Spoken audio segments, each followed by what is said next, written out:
Work होते हैं, एक हमारा होता है एक्सपेंशन वर्क और दूसरा जो होता है हमारा कंप्रेशन वर्क होता है। एक्सपेंशन वर्क और दूसरा कंप्रेशन वर्क। एक्सपेंशन में क्या होता है, वॉल्यूम इंक्रीज होता है, इंक्रीज इन वॉल्यूम, वॉल्यूम जो होता है यहाँ पर इंक्रीज होता है।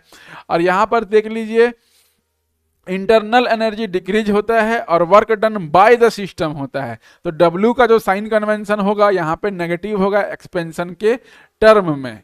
याद रखिएगा, मान लो ये कोई सिस्टम है, इस सिस्टम में यदि एक्सपेंशन वर्क हो रहा है, यदि यहाँ पर गैस एक्सपांड हो रहा है तो वो खुद की एनर्जी जो है लगाएगी, इसीलिए यहाँ पे W का जो वैल्यू होगा वो यहाँ पे नेगेटिव होता है। क्लियर है दोस्तों, इसलिए work done by the system होता है, इंटरनल एनर्जी डिक्रीज होता है।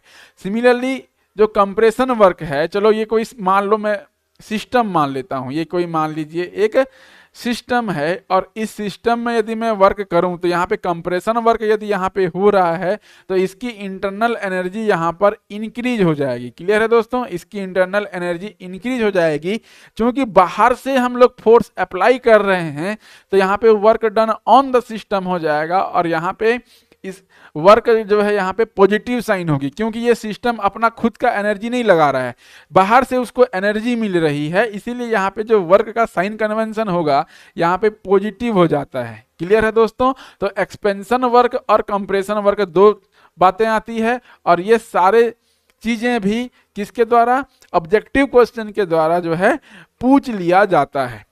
तो ये कॉन्सेप्ट भी आपका क्लियर हो गया होगा। अब देखते हैं नेक्स्ट पॉइंट।